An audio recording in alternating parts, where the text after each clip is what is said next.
I apprenticed in 1995. Back then it was a real close trade. It was tough to get into the industry. It was something that you needed to do a formal apprenticeship because there was no school for it, there was no books. Overall it took maybe a year, year and a half, because there's different stages of apprenticeships. At first you walk through the door and you basically are like a peasant. You sweep up, you clean toilets, you wash their cars, you do whatever it takes to learn the craft.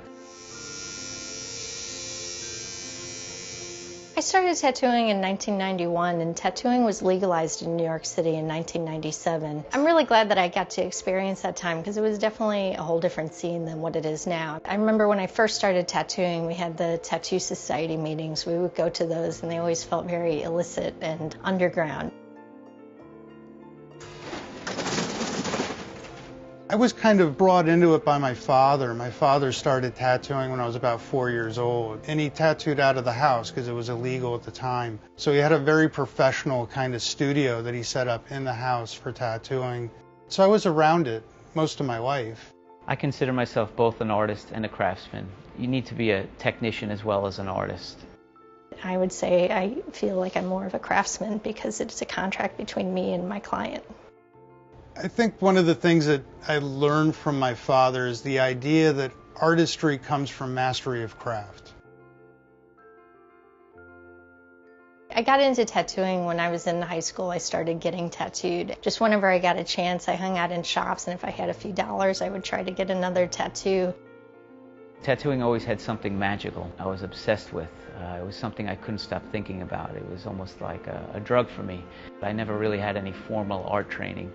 I would sift through magazines and books and cut out these different tattoos that inspired me, and I then made scrapbooks out of it, and I would skim through the scrapbooks and try to understand why these tattoos were good and what made them good tattoos, and really understand the visual vocabulary.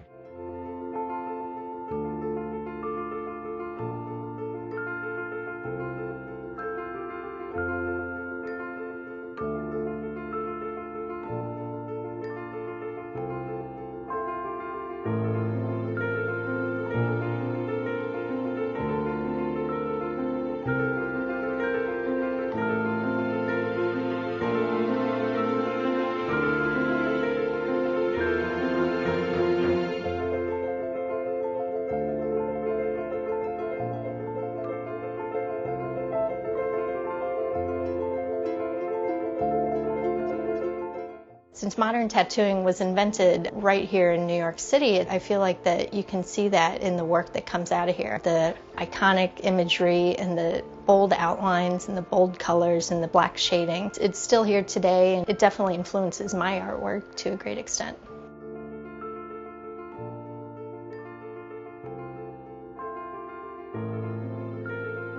The New York style, especially at this point, is derivative of lots of different influences artistically from around the world. But early on, it was really lots of hard, bold lines, lots of very bold images. It's become a world scene, and the tattoo culture has grown so exponentially over the last 40 years. New York makes it, the rest of the world takes it. We create it here, and it trickles down. I think New York tattooing and New Yorkers in general recognize that there's other worlds out there. And we take little bits and pieces that inspire us or move us emotionally, and we kind of incorporate that into our world and maybe create a new trend. It's harder to generalize now what tattoos say about anybody, because now like every sort of person comes in to get tattooed. It used to be much more underground, it used to be much more outsider. These days it's very mainstream, and anybody can come in. Basically, the craft of tattooing, as it's applied to the body, has been the same for 100 years. It's hard to say that the technology itself has necessarily affected the imagery, but the level of artistry by the practitioners has changed. You have a lot more people that are more classically trained in visual arts becoming involved with tattooing, and that definitely changed the scope of the visual language of tattoo.